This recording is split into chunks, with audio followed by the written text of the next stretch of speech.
नमस्कार दोस्तों, good morning. आज हम हिंदी में नेक्स्ट समास पढ़ रहे हैं, द्वंद्व समास। अब तक हमने अव्ययभाव समास और तत्पुरुष समास के दो उपभेद कर्मधारय व द्विगु समास पढ़ लिए थे।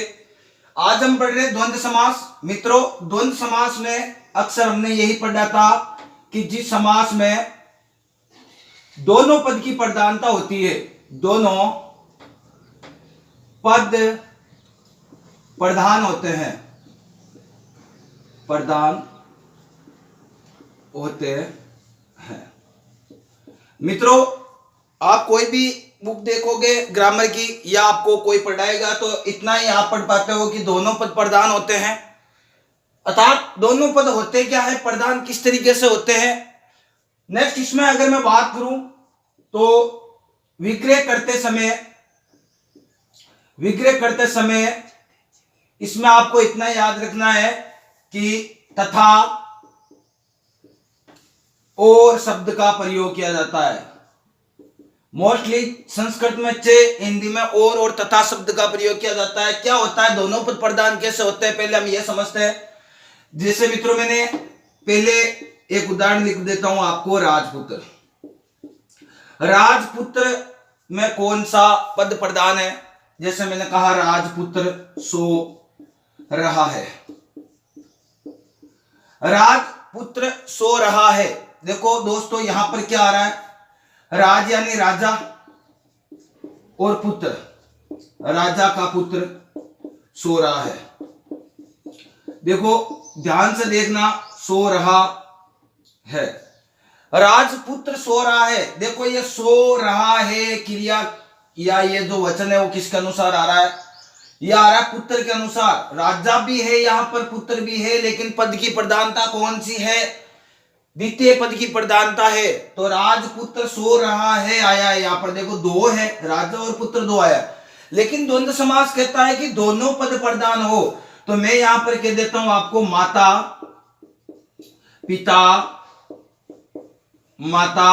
पिता खाना खा रहे हैं। दोस्तों यहां पर देखिए, यहां पर माता भी है, पिता भी है, और देखो यहां पर क्रिया किस तरीके से आई है, यानी खाना खा रहे हैं। यहां पर देखो बहुवचन आ रहा है, खा रहे हैं। यहां पर इसी तरह अब मैं यहां पर लिख दूं, राजपुत्र खाना खा रहा है, राजपुत्र खाना खा रहा है। देखो यहां पर क्या लिखा मैंने, राजपुत्र खाना खा रहा है। तो यहां पर देखो खाना खा रहा है किसके अनुसार हुआ, पुत्र के अनुसार आया। लेकिन मैंने यहां लिखा माता पिता खाना खा रहे हैं आ रहा है। क्यों भाई, यहां पर भी खा रहा आना चाहिए ना, क्योंकि यहां पर माता भी है, पिता भी है, यहां पर राजा भी है, पुत्र भी है। नहीं दोस्तों, यहां पर दोनों ही पद प्रधान है, माता भी है, पिता भी है। कौन खा रहा है, माता भी खाना खा रही है, पिता भी खाना खा रहा है। अर्थात इसमें दोनों ही पद, आप ऐसा नहीं लिख सकते हो माता पिता खाना खा रहा है, तो आप इस तरीके से पिता खाना खा रहा है या माता खाना खा रही है, ऐसा नहीं आया। दोनों के लिए क्या आ रहा है, खा रहे हैं। अर्थात दोनों ही पद प्रधानता है। यहां पर देखो पदों की प्रधानता के आधार पर माता भी खाना खा रही है, पिता भी खाना खा रही है। तो यहां पर दोनों पदों की क्या हो रही है, प्रधानता हो रही है। इसी तरीके से आपको याद रखना है कि जिस समास में दोनों पद प्रधान होते हुए द्वंद्व समास कहलाता है। किस तरीके से द्वंद्व समास होता है, देखो तत्पुरुष समास अब तक पढ़ा, इसमें पुत्र खाना खा रहा है, लेकिन यहाँ पर माता भी खा रही है और पिता भी खाना खा रहा है। अर्थात माता व पिता दोनों पद प्रधान है। तो माता पिता में कौन सा समास हो जाएगा, द्वंद्व समास। तो दोस्तों द्वंद्व का पहला हम नियम पढ़ रहे हैं या द्वंद्व में भाग पढ़ते हैं, इतरेतर द्वंद्व। इतर और इतर, अर्थात ये भी और यही भी। याद रखना, इतरेतर का अर्थ होता है ये भी और यही भी। मतलब क्या होता है इसका, यानी दोनों पक्ष का बराबर महत्व होता है। आपके दो पक्ष होगा, दो पद मिलेंगे, तो दोनों पदों में वो भी प्रधान होगा, वो भी यही भी प्रधान होगा। अर्थात वो भी ये भी, और दोनों पक्षों का बराबर महत्व होता है। ए और बी दोनों पद जो है उनका पद बराबर होगा। विक्रय करते समय प्राय इनके बीच में और शब्द लगा दिया जाता है। याद रखना, इतरेतर द्वंद आपके डीपली क्वेश्चन पूछे जाते हैं आजकल, डायरेक्टली द्वंद नहीं दिया जाता है, द्वंद के ही पार्ट दे दिया जाता है।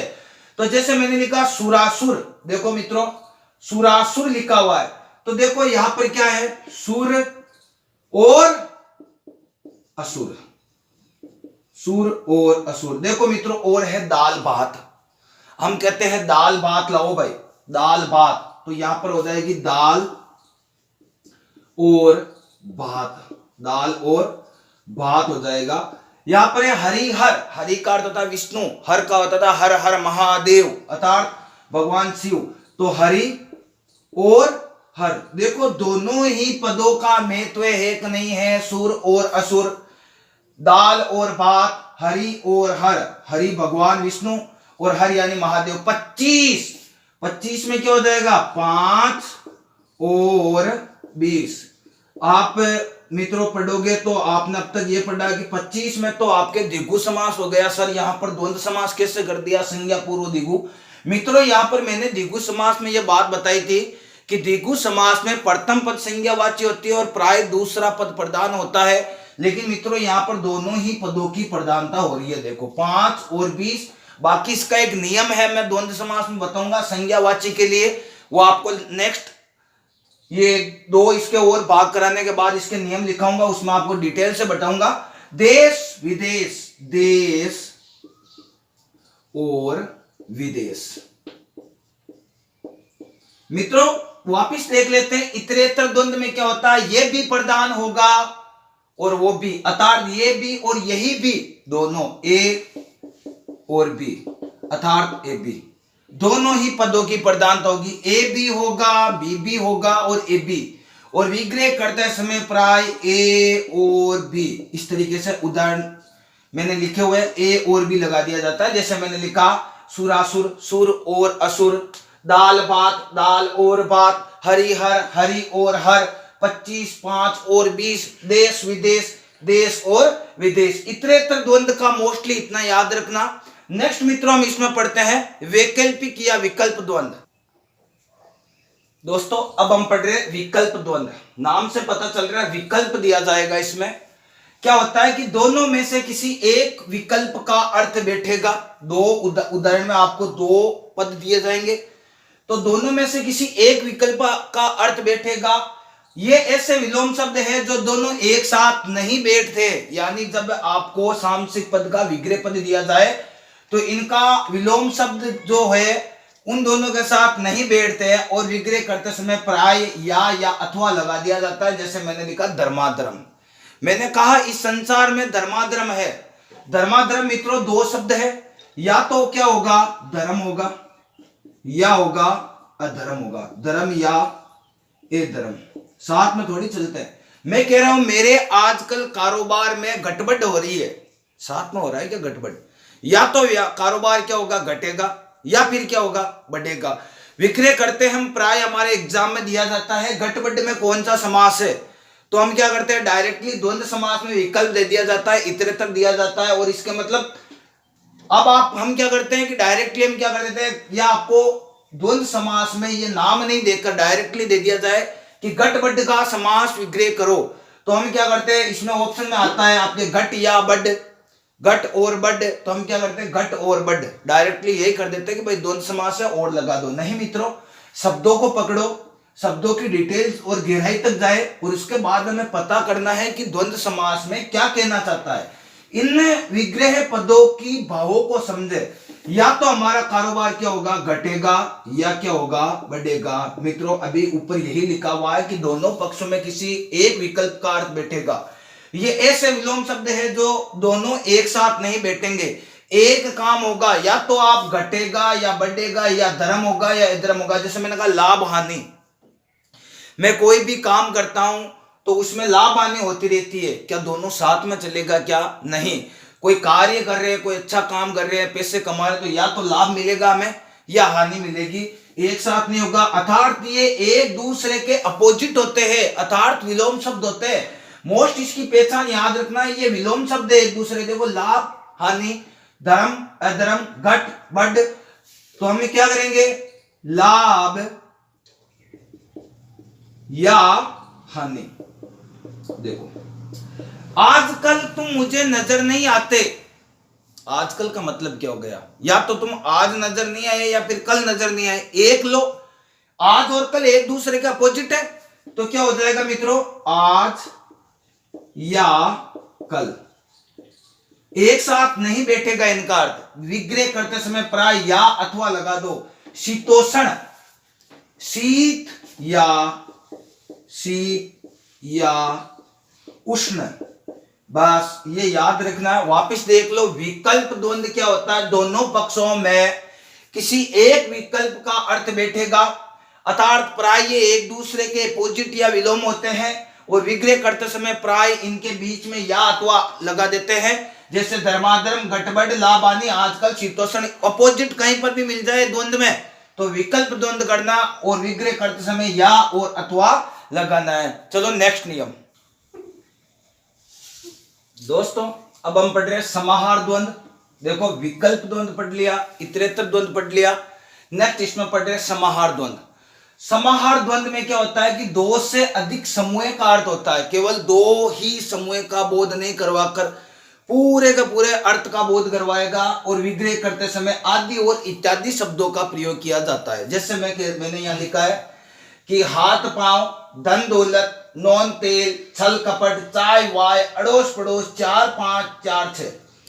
ध्यान से देखना, मैंने कहा कि आज इस बहुत तेज गर्मी में काम करते करते मेरे हाथ पांव फूल गए। हाथ पांव फूल गए कहते हम, क्या हाथ पांव ही फूले जाते हैं या हाथ पांव फूले थोड़ी है? वैसे मतलब क्या निकला कि मेहनत करने से क्या होता है? हाथ पांव का जोर लगाना पड़ता है मित्रों। या आप ये कहते हो, चलो इसको छोड़ो, आप हम ये दरअसल ये कहते हैं कि जब मेहनत करते हैं तो एडी चोटी का जोर लगाया जाता है। क्या एडी और चोटी का ही जोर लगाया जाता है? हाथों का भी काम में लेते हैं, पैर भी काम में लेते हैं, मस्तिष्क यानी माइंड भी लगाया जाता है। कोई भी काम करते हैं, मेहनत करते हैं, तो उसमें केवल हमें क्या करते हैं कि इसमें क्या होता है कि एक समूह का बोध हो जाता है। केवल बस एडी चोटी का जोर लगाया जाता है। एडी चोटी नहीं होती है यहाँ पर, केवल एडी और चोटी का जोर थोड़ी लगाया जाता है। जैसे मैंने यहाँ लिखा नॉन तेल, नॉन का अर्थ होता है नमक और तेल। जैसे कोई ज्यादा बोलता है या कोई बात करता है तो क्या कहते हैं कि अभी तुझे पता नहीं है, जिस दिन तेरे घर गृहस्थी अलग हो जाएगी तो तुझे नॉन तेल का भाव पता चल जाएगा। नॉन तेल का क्या अर्थ होता है? नमक और तेल। क्या कोई व्यक्ति होगा वो अगर पर्सनल या अकेला रहने लग जाएगा तो क्या उसको नमक और तेल का ही भाव पता चलेगा? क्या नहीं। नमक और तेल का मतलब हो जाता है, यहां पर क्या होगा? समूह का अर्थ कराएगा। समूह क्या होगा? नमक और तेल का प्रयोग नहीं, पता नहीं चलेगा पूरी घर गृहस्थी में, जिसमें देखो मिर्च, नमक, तेल, हर एक बात, कपड़ा लता, जो भी आप कहते हैं, रोटी कपड़ा मकान, सब बातों का उसका अवगत हो जाएगा कि होती क्या वास्तविक जिंदगी। यहां पर नमक तेल एक समूह का बोध कराया जाता है। धन दौलत एक समूह का बोध करा रही है। हाथ पांव एक समूह का बोध कराए। अब जैसे मैंने यहां पर लिखा है चाय वाय, पहले हम समझ लेते क्या होता है। मैंने कहा कि भाई मेहमान आए, चाय वाय लाओ, तो वाय क्या होती है? वाय तो कुछ शब्द ही नहीं है। लेकिन चाय, अगर मैं कहता हूं कि मेहमान आ गए, चाय लेकर आओ, तो चाय का मतलब क्या होगा मित्रों? केवल चाय आएगी, एक कप चाय आई और उसको पी लिया। वाय में क्या आ जाता है? वाय में आपके जैसे नाश्ता आ सकता है, नमकीन आ सकती है, बिस्किट आ सकती है। तो केवल सूखी चाय तो नहीं आएगी, ये तो फिक्स हो गया, यानी केवल चाय का कप नहीं आएगा। वाय में क्या होगा? साथ में कुछ ना कुछ खाने को और आएगा, तो हो जाएगा चाय वाय। हमारे अड़ोस पड़ोस में हमें ध्यान रखना चाहिए। अड़ोस व पड़ोस, अड़ोस क्या होती है? अड़ोस कुछ नहीं होता है, पड़ोस पड़ोसी के लिए, पड़ोसी के साथ में, अर्थात हमारे पड़ोस के आसपास के जो घर होते हैं वो पड़ोस। 4 5। अब देखो हम पढ़ते हैं समाहार द्वंद्व के अंदर क्या करते हैं? हम इसका विग्रह करते हैं। देखो धन दौलत में क्या हो जाएगा? धन दौलत। विग्रह करते समय क्या लगाते हैं? आदि या इत्यादि, आदि। हाथ पांव क्या हो जाएगा दोस्तों? हाथ पांव आदि। नॉन तेल, नॉन यानी नमक, तेल आदि। आदि शब्दों का प्रयोग विग्रह में या फिर इत्यादि शब्दों का प्रयोग किया जाता है। छल कपट, छल कपट आदि। चाय वाय, चाय वाय आदि। अड़ोस पड़ोस, अड़ोस पड़ोस आदि। 4-5, देखो 4-5 अलग है। देखो अगर आपको कोई भी सीक्वेंस में कंटिन्यू संज्ञा दे दी जाए तो आपको जैसे 4, 5, 6, 7, 8, 9, तो आपको और लगाना है, जैसे 4 और 5, याद रखना है 4 और 5। अगर सीक्वेंस यानी कंटिन्यू संज्ञा दे दी जाए जैसे 2, 3, 2 और 3, 4, 5, 4 और 5, 5, 6, 5 और 6 लगाना। लेकिन मित्रों आपको इस तरीके से दे दिया जाए 4, 6, तो फिर क्या लगाओगे? 4 से 6 तक। अब मैंने कह दिया 6 तक कि मेरे घर पे 4-6 मेहमान आए हुए हैं, या 7-8-9 मेहमान आए, या फिर 6-9 मेहमान आए, तो क्या हो गया? 4-6, 4 से लेकर 6 तक की संख्या आएगी। इसमें 4 होगा, 5 भी होगा, 5 नहीं लिखा उसके बावजूद भी होगा, और 6 भी, यानी 4 से 6 तक इसका विग्रह इस तरीके से होगा। समाहार द्वंद्व क्या होता है? याद रखना, दो से अधिक समूहों का बोध करवाएगा। मैंने आपको बता दिया किस तरीके से समय, और विग्रह करते समय प्राय इसमें आदि व इत्यादि शब्द लगा दिया जाता है। दोस्तों अब मैं इसका कुछ द्वंद्व समास में आपको नियम बताता हूं कि नियम किस तरीके से क्या होते हैं। मेरे साथियों, द्वंद्व समास में एक नियम याद रखना आपको मोस्टली, कि 1 से 10 तक की संख्या, 1 से 10 तक की संख्या तथा 10 से भाज्य संख्या, 10 से भाज्य संख्या जैसे 10, 20, 30, 40, 50 आगे, मोस्टली 1 से 10 तक की संख्या तथा 10 से भाज्य संख्याओं को छोड़कर, बस इतना याद रखना है, 1 से 10 तक की संख्या तथा 10 से भाज्य संख्याओं को छोड़कर अन्य समस्त संज्ञावाची शब्दों में द्वंद्व समास माना जाता है। मोस्टली याद रखना कि 1 से 10 तक की संख्या याद रखनी, और 10 से भाज्य संख्याओं को छोड़कर बाकी जो शेष संख्या बचती है आपके मैथ में, उसमें द्वंद्व समास माना जाता है, क्योंकि प्राय वे एक दूसरे के साथ में दोनों पदों की प्रधानता के साथ जुड़े होते हैं। जैसे मैंने लिखा 25, देखो अब 25 शब्द लिखा है, 25 संज्ञावाची है, लेकिन ये नियम याद रखना, द्विगु मत कर देना, यहां पर द्विगु नहीं करना। 25 तो यहां पर पहले क्या है? 25, तो आपको क्या करना है? किसका जोड़ा है ये? 25 कैसे लिखते हैं? ये 25 किससे जुड़ा हुआ? 25, 5 और 20 कितने हो गए? 25। विग्रह करते समय पहले छोटी वाली संख्या यानी 5 पहले लेकर आना है, फिर 20, बस 5 और 20 लिख दो, ये हो जाएगा 25 इसका विग्रह पद। जैसे मैंने लिखा 25 में हो जाएगा दोस्तों 5, 20 और 5 नहीं, 5 और, अच्छी तरीके से आप 5 और 20 इक्वली याद रखना है, यानी 1 से 10 तक की संख्या तथा 10 से भाज्य होने वाली संख्याओं को छोड़कर अन्य समस्त संज्ञावाची शब्दों में द्वंद्व समास माना जाता है। ये मित्रों आपका द्वंद्व समास कंप्लीट हो गया। अब हम नेक्स्ट पढ़ेंगे बहुव्रीहि समास।